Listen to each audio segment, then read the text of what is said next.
ইন্দো-বাংলাদেশ সীমান্তে operation alert জারি করল বিএসএফ।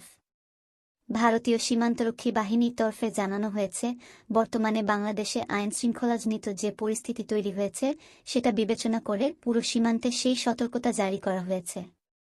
যে কোনো রকম অপ্রীতিকর ঘটনা এড়াতে সীমান্তের উপরে কড়া নজর রেখেছেন বিএসএফ জওয়ানরা।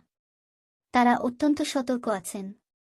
এমনিতে ভারতের ৫টি রাজ্যের পশ্চিমবঙ্গ, অসম, মেঘালয়, ত্রিপুরা এবং মিজোরাম ৩২টি জেলার ইন্দো-বাংলাদেশ সীমান্তে নিরাপত্তার দায়িত্বে আছে বিএসএফ। বাংলাদেশে কোটাবিরোধী আন্দোলন হিংসাত্মক রূপ নেওয়ার পরে বিভিন্ন স্থলবন্দর দিয়ে দেশে ফিরে এসেছেন অনেক ভারতীয়। তাদের মধ্যে অনেকেই পড়ুয়া আছেন। ইন্দো-বাংলাদেশ সীমান্ত দিয়ে ভারতে এসেছেন নেপাল, ভুটানের মতো দেশের পড়ুয়ারাও। রবিবার পর্যন্ত স্থল সীমান্ত দিয়ে ৪,৫০০ জনের বেশি ভারতীয় দেশে ফিরে এসেছেন। আপাতত বাংলাদেশে পরিস্থিতির কিছুটা উন্নতি হয়েছে। কয়েক ঘণ্টার জন্য কারফিউ শিথিল করার পথে হেঁটেছে শেখ হাসিনা সরকার। মঙ্গলবার সন্ধ্যা ঢাকা এর চট্টগ্রামে ব্রডব্যান্ড ইন্টারনেট পরিষেবা ফিরে আসতে শুরু করেছে। তবে বাংলাদেশের অন্যান্য অংশে এখনও ইন্টারনেট পরিষেবা চালু করা হয়নি।